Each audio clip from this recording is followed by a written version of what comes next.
What's up, everyone? I'm Andy, and this is the Reboot Experiment.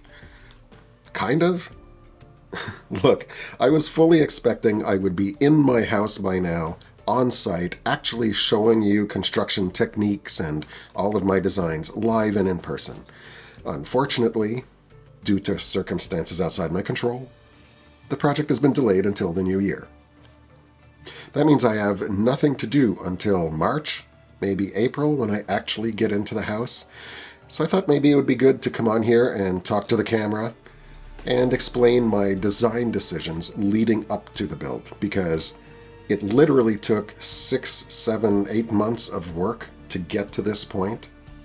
And there's a lot that I can talk about. I'm going to talk a little bit about my design inspirations overall for the house, kitchen design and how I saved tons of money, the ensuite design and how I turned it into a spa-like experience, flooring, roof, lighting, electrical, and solar panels. I've got tons of topics to talk about because I've done tons of work so far. So, today specifically, I just wanted to catch you up on the project, let you know where we are, what all of these delays have been about, and what's coming next. So, in order to do that, I think I'm going to go back about 6 or 7 months. At that point, we were just making our way back to the Ottawa area after our year-long trip across North America. Things weren't going the best. My mental health was taking a toll.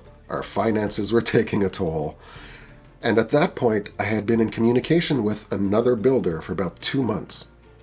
I was interested in building a container home initially, so I reached out to a container home builder in the area, and we had great conversations. I went back and forth with them for several weeks. I sent them floor plans that I designed. We went back and forth. I sent revised floor plans, and then all of a sudden, crickets. They just ghosted me. They were nowhere to be found, and I couldn't reach them at all. I'm grateful that it happened before I gave them any money, but it kind of sucks that I lost several months of work with them. And then we got back to Ottawa with no place to stay, no prospect of a place to stay, in the middle of a construction process, and everything kind of just fell apart. But ultimately what I had to do was reach out to dozens and dozens of contractors, builders. And I think I can count on one hand the number of responses I got back. No one was interested in responding to me for some reason. And of that handful, a full 4 of them were just out of budget. They weren't a good fit. They were quoting $800,000 to $1 million just for the construction, not even counting the property. And that's just completely out of our budget. The reason for that is because almost all builders, literally 99.9% of builders, will want to build the interior for you. Now, if I was optimistic, I might say, well, that's probably because of the Tarion home warranty and they have to control some of the aspects of the build. But the cynical version of me knows that it's just because they have huge markups on those things and they want more money. That's the reality of it.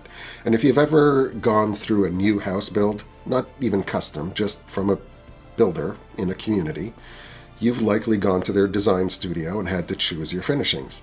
And you know that they charge like $700 for a faucet that you know was $100 at Home Depot. So I didn't want to deal with that, but I did eventually find one builder who was willing to let me do all of the interior. And that was Pat from Smart Homes Ottawa.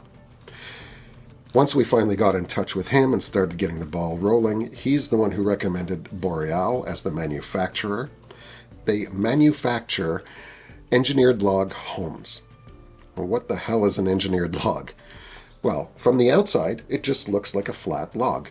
And from the inside, in fact, it still looks like a flat log because the inside perimeter walls are pine. But essentially what they do is they take 8 inches of solid foam and then sandwich that between wood and create beams that get stacked up to the roof.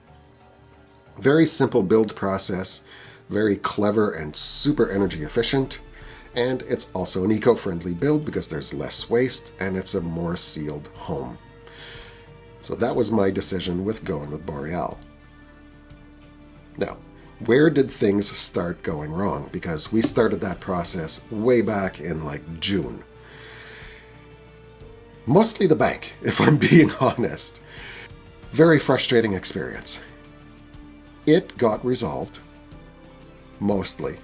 But because of all of those delays, and because the bank wasn't getting back to us, now we're facing holiday breaks and inclement weather, snow, etc. So everything got delayed until the new year so that we could get past the break. And now we're going to deal with further weather delays once we start again in January. But that's where we're at. January 6th, I believe, we start the excavation process. Then the foundation goes in with special heating additives that we have to pay for. Thank you, CIBC. Then the house kit gets delivered towards the end of January, January 21st to 23rd, somewhere in that range. It takes them about 5 weeks to build that kit, plus the roof and the floor. Which means I'm not in the house until probably March. And that's optimistic. That's no delays, no issues with the build. And I know there are going to be issues, so it's most likely end of March, early April. So that's where we are. I don't have much else to say in today's video. I think I'm going to stop here. This was a lot of talking. In future videos, I'm going to show you some of the designs that I've been working on, my mock-ups and renders. I'll show you my live 3D models. I'll show you the Boreal kit and all of this stuff that I worked on with the engineers. We'll talk about electrical plans and heating mechanical drawings and all of that stuff. There's tons to cover. So if you're interested in all that stuff, stay tuned. There's lots coming. And if you're not and you want to see me actually building things, then sorry, you'll have to wait until March. I do promise, though, as soon as they start excavating and building foundation, I will get out there with the drone and film some of that. So I'll be sharing some of that progress update as I go as well.